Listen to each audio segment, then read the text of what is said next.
အားလုံးပဲမင်္ဂလာပါခင်ဗျာကျွန်တော်အခုဒဂုံမြို့တစ်အရှေ့ပိုင်းမြို့နယ်မင်းရဲကျော်စွာလမ်းမကြီးကနေပြီးတော့ကျွန်တော်132ရပ်ကွက်ရဲ့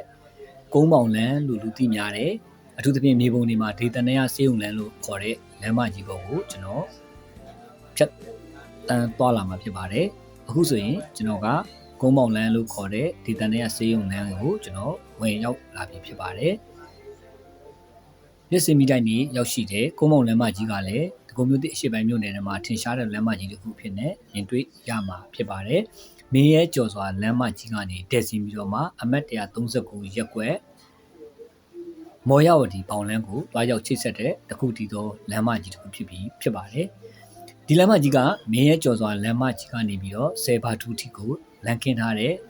လမ်းမကြီးတစ်ခုဖြစ်ပါတယ်။ပေ80လမ်းအကျယ်ရှိပါတယ်။လက်စစ်မီတိုင်းနေရောက်ရှိနေပြီပတ်ဝန်းကျင်မှာလူနေအိမ်တွေလည်းရောက်ရှိနေပြီဖြစ်ပါတယ်ဒါကတော့မင်းရဲကျော်စွာကနေပြီးတော့ဝင်ရောက်လာတဲ့ဒေသနယ်ရစေးုံလမ်းလို့ခေါ်တဲ့ကုန်းမောင်လမ်းမကြီးဖြစ်ပါတယ်ဒီလမ်းမကြီးပေါ်မှာထင်ရှားတဲ့အိမ်ယာစီမံကိန်းတစ်ခုကတော့ The Rich Villa အိမ်ယာစီမံကိန်းကိုစတင်ပြီးတော့မှအကောင့်ထဲပေါ်နေတာကိုလည်းမြင်တွေ့ရမှာဖြစ်ပါတယ်ရေသက်လမ်းမကြီးနဲ့အပြိုင်